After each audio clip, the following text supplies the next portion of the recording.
Hey, it's Jill on Element FM, and we've got the pleasure of being joined by a very special guest today, Indigiqueer pop and R&B artist Nimkish. How's it going? Hi, I'm great, thanks. Thank you so much for having me.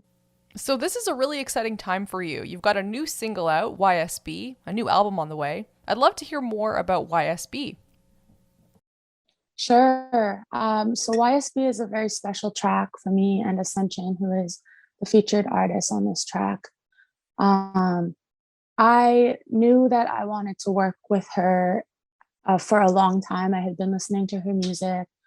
I really loved what she was about. I had been following her on Instagram, and I actually just reached out on Instagram and said, "Hey, I love your music. I'm working on a new project. I'd love to work with you if you're interested and if you're available." This was pre-COVID when I reached out. So the original plan was to actually get her here, which would have been great.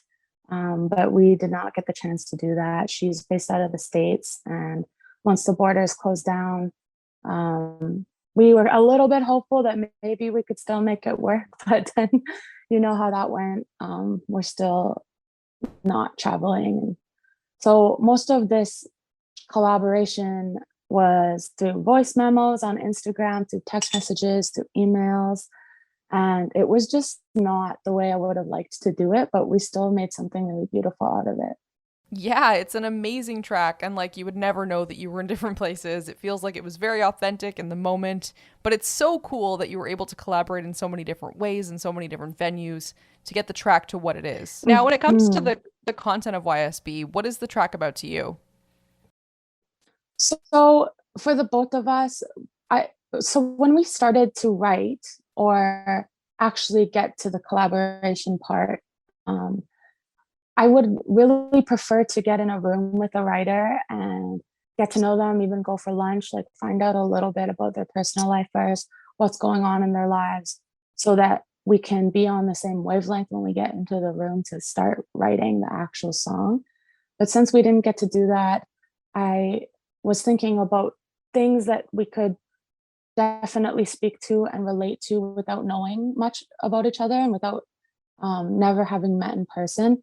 And the one thing I knew that we had both experienced and that we could both write well about was our experience as Indigenous women. So that's what this track is about. It's about feeling like we are never being listened to, like we're never being heard, like we have to fight for space all the time, and that a lot of the things we go through are just swept under the rug and ignored by society, by the government, by, non-Indigenous friends, non-Indigenous people in general.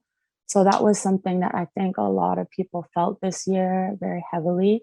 And I knew that we'd be able to speak to that without actually having met and without knowing each other very well. I knew that we could speak to that experience and do it well. Yeah, I mean, it's obviously very sad that that's what it has to come to, but it's so cool that that was kind of the common ground that led to this incredible track. So thank you for continuing to educate on Indigenous issues and to raise awareness. That's really great. And speaking of that, now we've been chatting with Nimkish here on Element FM about her latest song YSB, as well as the new album on the way, Damage Control. Does Damage Control kind of have a thread of, looking at Indigenous identity throughout the album? I wouldn't say that. I would say that YSB is the one song that really touches on that in such a prominent way on the project. But I am speaking to a lot of the things that I was going through personally. I had just lost my dad. I had just lost my Newcomb. I was losing family members. And I had just taken in my little brother. And we had started kind of our new life together living here.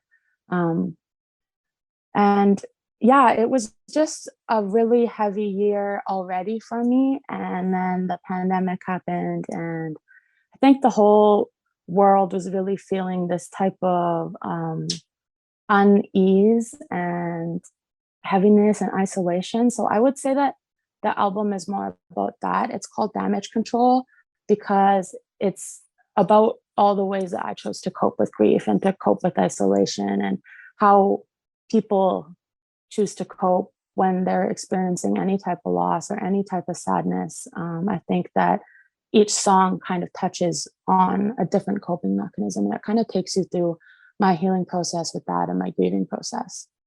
Well, first of all, I just want to say I'm very sorry to hear about the loss of your family members. And I was reading about how the track Bad News came to be, and that was about losing your father and having to break that news to your younger brother.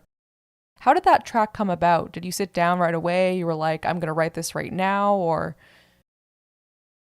No, definitely not.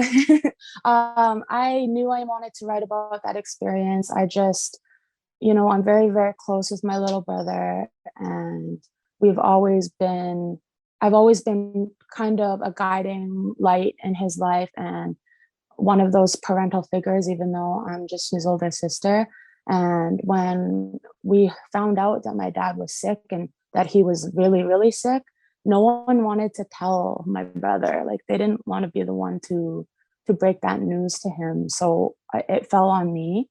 And I remember thinking, like, I need to write about this when I'm ready. But I wasn't ready for a long time.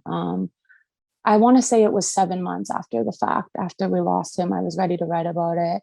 And I was coming back from a work trip in Montreal, and I wrote it on the plane, the whole thing, beginning to finish.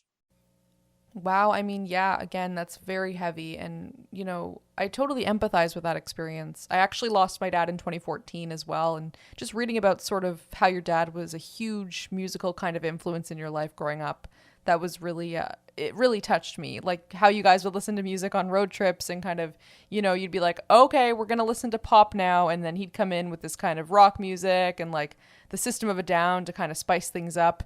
How did your dad sort of like influence your musical journey?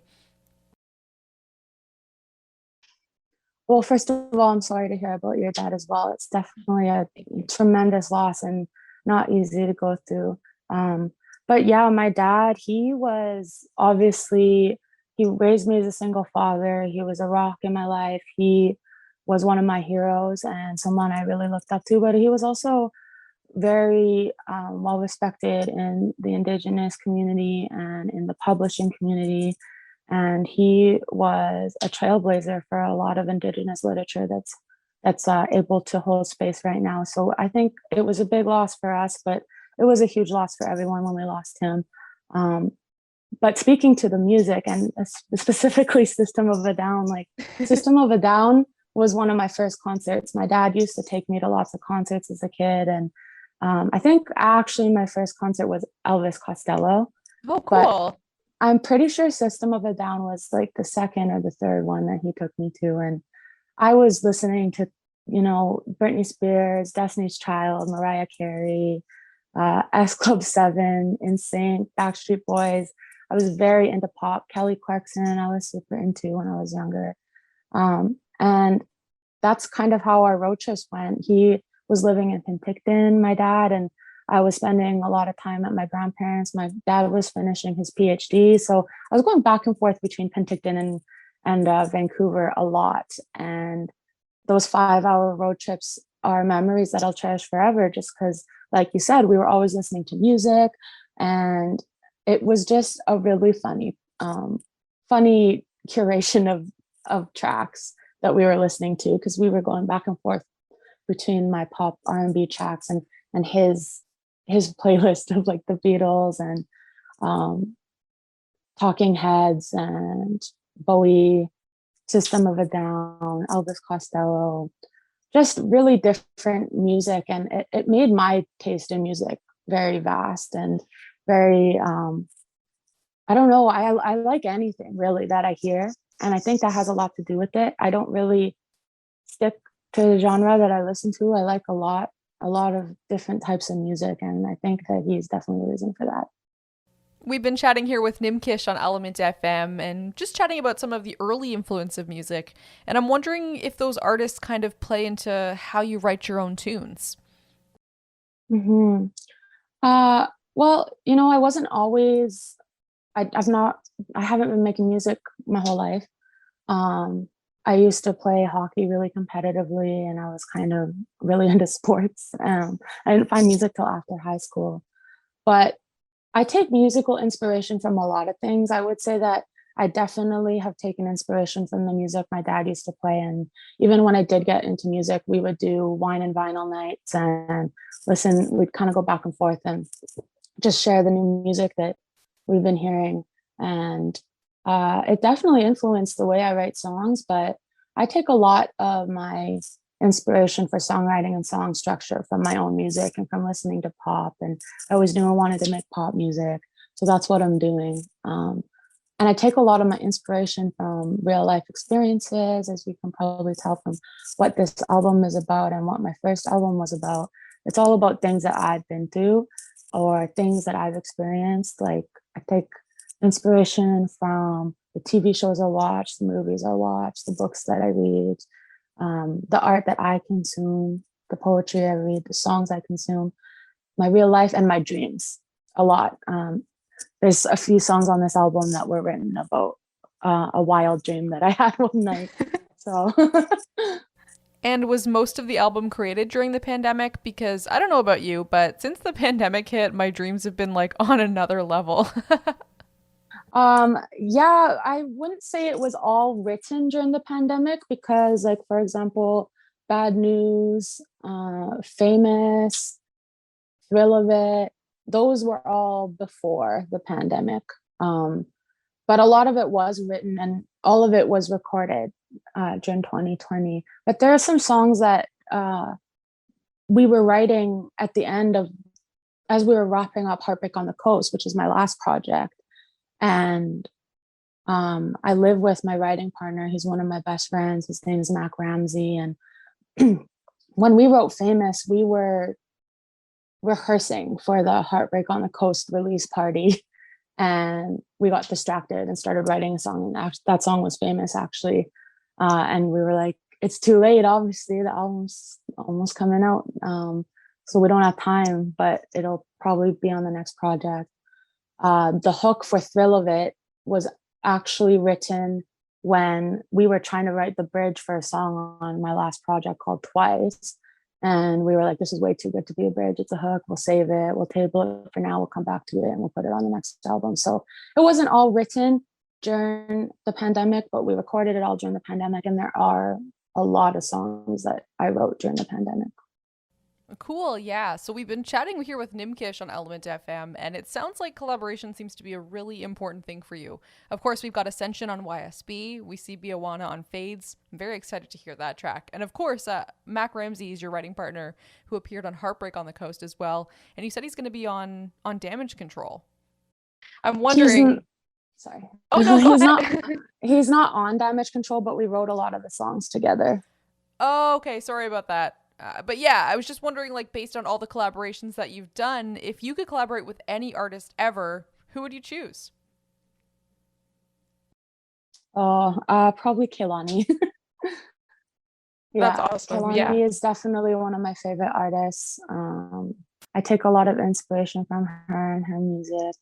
And yeah, I think we could make something really cool together. Yeah, that's great. I can definitely hear the influence there for sure. So that's really sweet. So besides your album Damage Control, what's coming up for you next, Nimkish? Oh, I have some, like, I really love collaboration, so I appreciate you saying that because I really like working with people. One of the biggest things with Damage Control was working with Indigenous people specifically. And I got the chance to work with some people I really wanted to work with, so I'm grateful. I do have some stuff coming up that I'm going to head into production now for after Damage Control, but I don't want to say too much about it just now. That's fair.